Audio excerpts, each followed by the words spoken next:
میں نے کہا نہیں یار یہ اس کا بچہ ہے. کہتے کیوں خالد صاحب کس طرح؟ میں کہا دوسرا بچہ نا مت یہ بتاؤ. میں نے کہا اس کا تم نے نیچے سے دیکھا نا؟ کہتا ہاں جی. میں نے کہا بیٹا دوسرا والا بچہ بنا. تو میں آپ کو دونوں میں سے پہلے میں اس کو ویریفائی کروں گا، پھر تمہیں بتاؤں گا کہ میں کیا چیز دیکھ رہا ہوں اس میں. وہ دوسرا بچہ جب پکڑ کے لایا نا تو اس کو میں ایسے ایسے کروں، سارا میں نے اس کی ٹانگوں سے لے کے نا یہاں تک اس کو کیا تو اس کی اسکن نظر نہ آئے، اتنی اس کے تھک، یعنی اس کا لباس جس کو آپ کہتے ہیں نا وہ اتنا تھک تھا. جو اچھا کبوتر ہوتا ہے نا جیٹ والا، گرمی کھانے والا، اس کی ایک بڑی بڑی پہچان یہ ہے کہ اس کا لباس بڑا مناسب ہوتا ہے اس کے جسم. اس سے یہ ہوتا ہے کہ جب وہ کبوتر اڑتا ہے نا تو اس کو اریٹیشن نہیں ہوتی، اس کی اسکن نہیں جلتی، اس کا لباس اوپر ہوتا ہے، اس سے اس کو کولنگ ہوا بھی پڑتی ہے. اور ہمیشہ آپ اچھے کبوتر کو دیکھیں اس کے جسم پہ پر زیادہ ہوگی، ہمیشہ اچھا کبوتر ہوگا. اب میں نے کہا اس کو کھول، وہ جب کھولے نا تو اس کی نیچے سے اسکن بھی نہ نظر آئے. میں نے کہا اس کو شوق والا اسے نہیں کہتے، یہ گرمی کی مار کھانے والے کبوتر ہیں. یہ 100 کبوتروں میں پہچانے جائیں گے تو مجھے 100 میں رنگ کر کے بچے دے دو، تو جب شوق والے کی میں اپنی پرکھ دیکھوں گا نا تو میں اس بچے کو پہچانوں گا کہ اس کا سب سے زیادہ اس کے پارا، اس پہ لباس ہے اس کا جو پروں کے نیچے ہوتا ہے نا جی، تو اس سے یہ ہوتا ہے کہ وہ اس کی اسکن بچتی ہے لو سے اور گرمی سے بچنے کے لیے. تو میں نے کہا اس بیسس میں کہہ رہا ہوں کہ یہ شوق والا ہے. نہیں ایگریز، میرا جو بندہ ملازم تھا نا وہ ایگری کر کے کہ خالصہ آپ صحیح کہہ رہے ہیں، اس بچے اور اس بچے میں بہت فرق ہے. اس کی تھکس وہ ہے، کوٹ ہے اس کے اوپر، اور بالوں میں یہ لپٹا ہوا ہے، اور ظاہر ہے یہ اس سے بہت ہائی لیول سپیریئر کبوتر ہے. تو یہ ایک چھوٹی سی میں نے آپ سے اپنی پرکھ شیئر کی کہ میں نے اس کو کس طرح پہچانا کہ یہ میرا اصل جو کبوتر ہے اس کا بچہ دونوں میں سے کون سا ہے. تو اس طرح کی بہت ساری باتیں ہیں جی، وہ ہم آپ کے ساتھ شیئر کریں گے انشاءاللہ، کبوتروں سے ریلیٹڈ بھی، اور آپ کو شوق بھی کرائیں گے کبوتروں کا. ابھی تو ایک ویسے ہی ان سے پہلی دفعہ انٹروڈکشن ہوا ہے، تو ایک چھوٹا سا یہ بھی بتائیں گا مشکل سے ٹائم دیا سمجھ لیں عید ملن پارٹی ہے ہماری آج. عید ملن کچھ کریں گے، کچھ کھائیں پیئیں گے، بیٹھ کے انجوائے کریں گے. Thank you very much.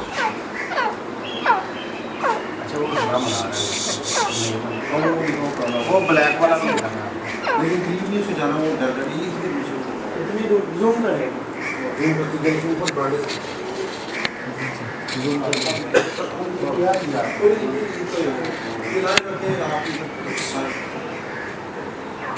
بڑی اسپیشل ہوتی ہے. آؤ بیٹا آؤ، یہ آپ سرو کرو، اس کو پوری سرو کرو.